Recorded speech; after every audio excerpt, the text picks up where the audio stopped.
Hi friends! మనకి ఏపీలో intermediate exam results ఎప్పుడు రిలీజ్ చేస్తారనే దాని మీద ఒక క్లారిటీ అయితే వచ్చింది. మొన్నటి వరకు మనకి ఏప్రిల్ 6థ్ రిజల్ట్స్ అయితే రిలీజ్ చేస్తారని అప్డేట్స్ అయితే ఉన్నాయి కదా!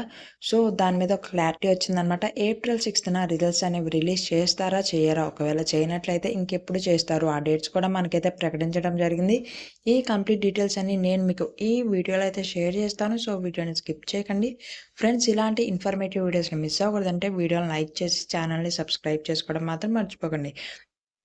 ఏపీ ఇంటర్మీడియేట్ ఎగ్జామినేషన్ రిజల్ట్స్ రిలేటెడ్‌గా ఈరోజు మనకి పేపర్‌లో ఆర్టికల్ అయితే వేయడం జరిగింది. సో, ఆర్టికల్‌లో చూస్తే మనకి ఏప్రిల్ 6 నాటికి మూల్యాంకనం పూర్తవుతుందని, అంటే మనకి ఏప్రిల్ 6 నాటికి కరెక్షన్ అయితే కంప్లీట్ అవుతుందని, ఆ తర్వాత కంప్యూటర్ రీకరణ వర్క్ ఉంటుందని, సో, ఈ వర్క్‌కి 5-6 డేస్ టైం పడుతుందని ఆర్టికల్‌లో అయితే వేశారు.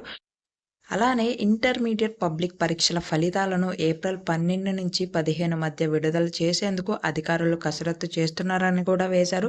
సో, మనకి ఏప్రిల్ 6థ్ రిజల్ట్స్ అయితే రిలీజ్ చేయరనమాట. కరెక్షన్ మాత్రం కంప్లీట్ అవుతుంది ఏప్రిల్ 6 నాటికి.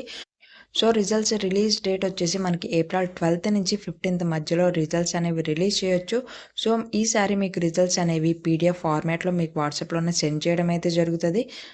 20-30 మినిట్స్‌లో మీకు రిజల్ట్స్ రిలీజ్ చేసిన 20-30 మినిట్స్‌లో మీ మొబైల్‌కైతే రిజల్ట్స్ అనేవి సెండ్ చేస్తారు పీడీఎఫ్ ఫార్మాట్‌లో.